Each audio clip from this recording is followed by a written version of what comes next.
Hello everyone, it's Infinity Gamer here, and in this video I'm going to be talking about the November releases.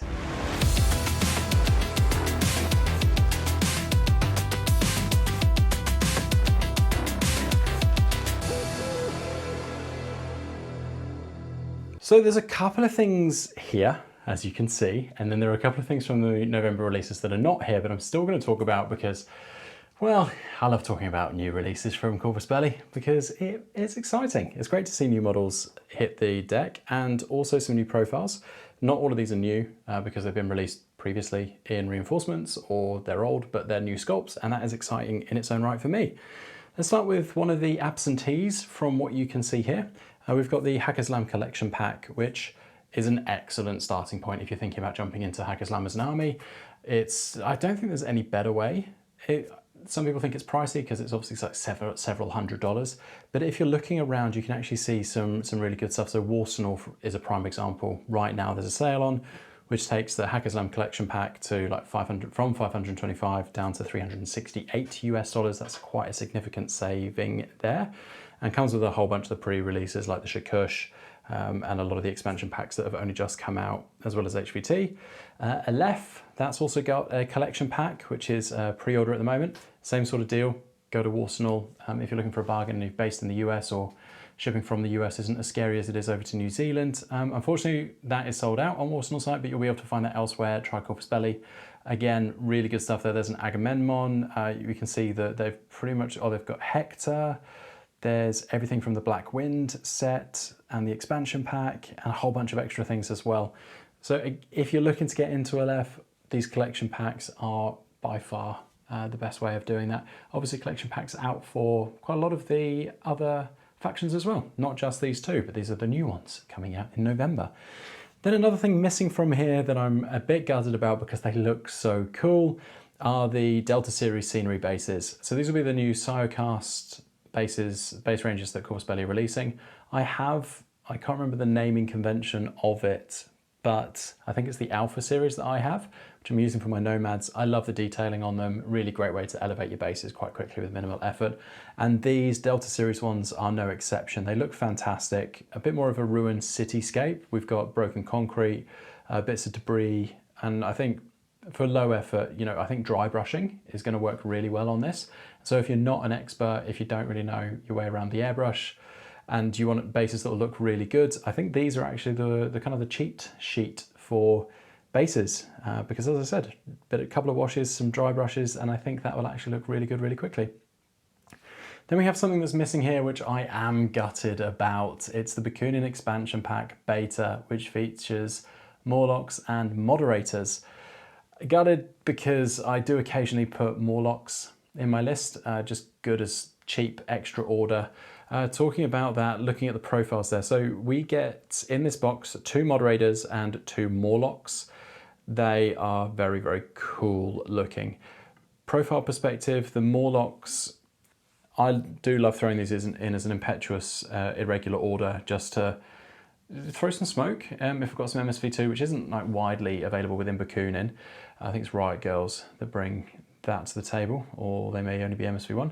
Metachemistry just gives you a little bit of that randomness for, whatever. It might end up with an HMG or something crazy like that. But 6 points for the cheapest. That's the chain rifle smoke grenades, which is the one that I generally throw in there if I've got some spare points because I don't mind losing it. It's a 4/4 move. It does have good CC if you do get it up there, if it somehow survives.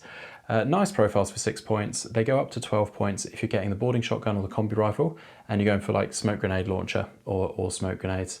I think the combi rifle and the smoke grenade launcher is my favorite of the more expensive options. It does cost an SWC, which generally spending elsewhere. So yeah, the 6.1 is very good. And then looking at the Moderators from Bikunin, they've got a comlink option in here. You've also got Hacker, Paramedic, Lieutenant. Moderators, not so expensive. You've got 9 points is the cheapest. They go all the way up to 19 if you're getting the comlink Specialist Operative with the combi rifle. And then down at the cheap end of the spectrum at 9 points, you've got 3 options. Just standard combi rifle, Lieutenant with combi rifle, or boarding shotgun. Yeah, not much to say around these profiles. Nice to have some BTS. CC's okay, BS is not great. So yeah, I think they're probably just an option out there if you fancy it. Cheap comlink, about 19 points. That's that box. Then we go into the realms of the things I have in front of me, and I am very excited to talk about almost all of these actually. So all of them are coming in the new packaging that Corvus Belli has released. Trying to guess by weight which one is which. So we're going to start with the Steel Phalanx Expansion Pack Alpha, which has Silla in it, which I'm very excited about because I like Silla. There we go. This is the new packaging. If you haven't received anything with that, these are metal, but still very lightweight. In fact, all three of these just came in an envelope. I'm used to getting a box that has popcorn starch in it as Space Saver, so I was really weird when I was like, this is an envelope, why are they sending me a letter? And then it was these three, which is great. I like the fact that Corvus Belli are using the artwork a lot more on their boxes, and then obviously at the top the QR code, which takes you through to look at the image and the house art, the house painted jobs, and an explainer as to which one is which. So we've got Silla, we have Nasai Alke, who is the NCO, and then there is a it's the Charybdis, a Davabot. But there is a non-Davabot option, the Charybdis FTO. So I'm just going to say these words incorrectly with confidence and hope that no one really notices. Silla's the one that I really like in this, and the Davabot, because I think as a standalone profile it is slightly expensive. You're spending 35 points, but I think it's great for forcing really bad AROs and for doing missions, because Silla, you've got a couple of options at the 35 point mark. You have Silla with the normal hacking device, but then an upgrade to Trinity, or upgrade to feature Trinity, with +2 damage, which I really like. And then the Davabot comes in that with a heavy flamethrower, and a repeater. So you can extend Silla's hacking range with the Davabot, which is the repeater. It has ECM hacker -3, which is going to help if you are going up against other hackers. You know, that's going to be a -3 hacking through it. Plus, if they're trying to hack through your repeater, that's going to be a -3 firewall anyway. It is a heavy flamethrower, so you can force those bad AROs where Silla might be within 8 of a unit, the Davabot may be peeking around the corner, being able to template the unit that you're targeting. Doesn't matter what they choose, it's going to be bad, because if they dodge to try and avoid the heavy flamethrower, you can hack them without any repercussions. If they reset to try and avoid the hacking attack, you can heavy flamethrower them as your second short skill. So I love Silla and the Davabot for forcing really bad AROs. And then when you go for the cheap option of Silla, there's no Davabot, 28 points. That comes with the hacking device, normal, and then Trinity +2 damage. So you're basically just losing the Davabot for that price. Yeah, I love the model. I think it's a really cool, quite a cool pose. And I like the profiles here. I would actually use this when I start playing Aleph. I think Silla's actually going to get some serious runtime. And then we go for the Alke. Now I know this is pronounced wrong because the E has a little hat on it, and that means that it's not an E. It's pronounced differently, but I don't know how to pronounce it. And unfortunately, these don't come with phonetics for beginners on them, which I think they should do. That little QR code should also go through to like a little soundbite for how it's said, so that I don't look quite so silly. But this one, 360 visor, which I love. I was playing a couple of the reinforcements for Morat, so I'm going to forget their name. But having 360 visor, I forgot how good it is, especially in like a tournament situation, because you don't have to think about line of fire placements or anything like that. You just put them down. If something appears behind you, oh, I've got 360 visor. So yep, this has it as well. Then you've got 2 NCO options and then a lieutenant option. Cheapest is 26 points, going all the way up to 29 points. The NCO, there's an NCO and a lieutenant option, both with Spitfire and Nanopulsar. One of them is 27 points, that's the lieutenant, and then 29 points for the NCO, which makes sense. And then you've got the NCO multi-rifle with Nanopulsar, +1 damage for 26 points. I like this because it's specialist operative with NCO, means that you know you've got the extra orders to be spending on it to get objectives, specialist operative. Although I think if I'm looking for a specialist that's an objective grabber, I'll probably be looking at Silla. Because just looks better. Alke's got whip 14 though, so anything that requires a whip roll for a specialist operative, that's actually not bad going. Let's go on to the next one. Let's go on to the big one, the Squalo Mark II. Love, love, love, love, love, love, love, for many reasons. The sculpt is brilliant, so even if you never play it, I think this is one where you're going to look at the sculpt and wish you had it in your collection, because it does look very cool. But then the profile is excellent too. That is this box here. Also super lightweight. It is a Siocast, which all tags are coming in nowadays.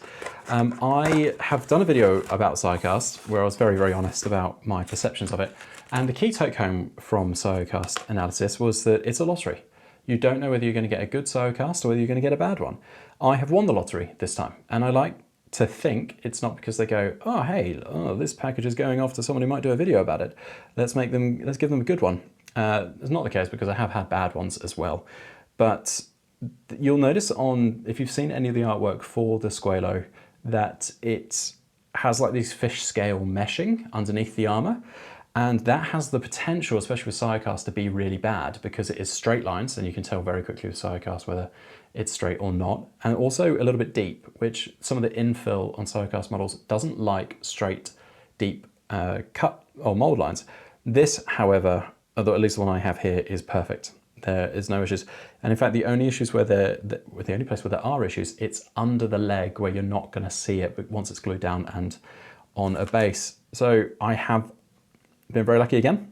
Won the lottery of Sirecast. This is a beautiful sculpt. I am a huge fan of the pose, but also, as I've mentioned, the profile. What's cool about the profile? A lot of basically everything. It's ECM guided -6, which quite a few tags are, but at this price point, that's actually quite good. It goes against all those people that really don't like guided missiles. They think they're broken. Well, there's a couple of mechanisms in here that make them less broken. BS attack +1 damage, which takes the AP Spitfire, which sits on 2 of the Squalo profiles, up to damage 15, which is quite handy, I think. Dodging on 11, fairly normal for a tag. Then Gizmo Kidding on a 13, which I think is quite nice for something like this. It is a 3 structure model, which I quite like at this price point, and has tactical awareness. There's also an NCO profile in here at 63 points, which has the AP Spitfire. You don't get the grenade launcher that the non-NCO version has, but I think to have that extra point, so you're bringing a regular order, you're getting a tactical awareness order, you're potentially using your lieutenant order on the Squalo. That makes it very potent for running around and doing stuff. And this is definitely a tag that wants to be doing stuff and definitely shooting. Its BS is 15. The multi-marksman and the AP Spitfire means that there's good ranges. But then if you do take the grenade launcher version because you don't want to be using your lieutenant order on the NCO, that's +1 damage, which is really nice. And that adds a little bit more, I suppose, like options for splash damage. 6-4 movement. There's just a lot to like about this. Armor 6, BTS 6, which you generally see on the bigger tags. This is an S6, which is a smallish tag in comparison.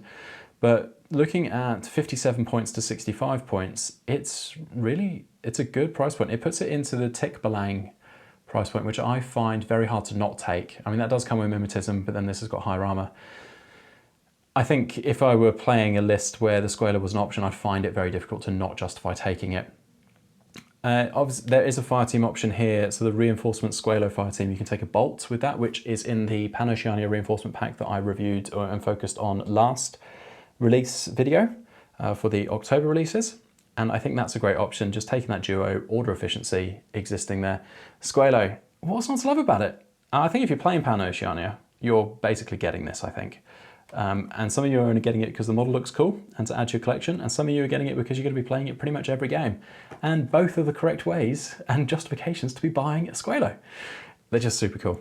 Then I'm going to get outside of my comfort zone a little bit and talk about Yu Jing, because I'm not a Yu Jing player. I face them a fair amount, but don't play them myself. But this Haetae, which I am assuming is the correct pronunciation for this bad boy, it's cool. This is I'm a bit gutted because a lot of the Yu Jing releases recently, especially the reinforcement pack, which also featured in last month's video, the sculpts there alone have tempted me into Yu Jing. The play style I also quite like, having faced it a few times. There's a few things in there that I'm like, oh, actually I gravitate towards those sorts of things, like warbands with smoke, some really heavy ARO pieces that just love to shoot, but also some hacking to just throw in, and some cool tags. I mean, who doesn't love the Blue Wolf?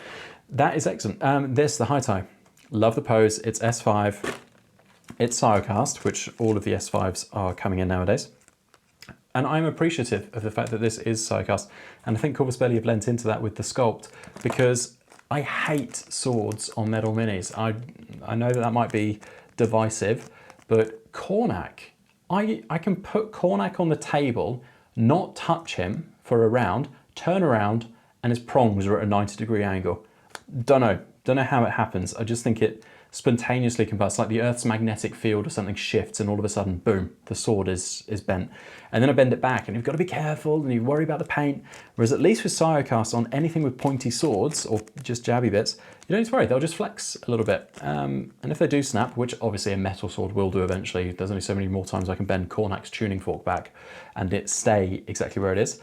But that's that's just the nature of bendy things, but I think there's at least a chance with the sidecast of things remaining intact. Again, won the lottery of life with the sculpt here. This is crisp, it's beautiful. There are no join lines anywhere where I wouldn't want them to be. A lot of so the chest plate, if you're looking at the sculpt, which has the cool triangular designs that's free painted onto there, there's no mold lines on that, which is great because trying to sand that off, you'll lose some of the definition there. The legs are nice and chunky. I don't know why I like a chunky legged model, especially when it's carrying lots of armor. I cannot stand looking at a model that is like a beefy upper body and then has tiny spindly little legs, and it's just like, you'd break, you'd snap. And some of the older models have that, but a lot of the new stuff, it's actually looking proportionate. And again, big arms, big shoulder pads. It kind of reminds me of a small Maximus, which I have put away. Yeah, it's like a small Maximus and it looks cool. Haetae. So let's talk about the profile and what you can do. I love both of the profiles. So you got 35 points as the cheapest, and it's probably actually the one I'd love to take most often. And then 41 points for the HMG version. It's a 4/4 move. It's a 5/6, so 5 armor, 6 BTS, which is only 1 armor off this bad boy. It's only 2 wounds. This is 3 structure. It's S5, so this is easier to hide. The BS is 14, Squalo is 15, CC is 15, and the Squalo is a bit higher, and then obviously the movement, it drops off. But for effectively 30 points cheaper, I think the Haetae is comparable to the Squalo.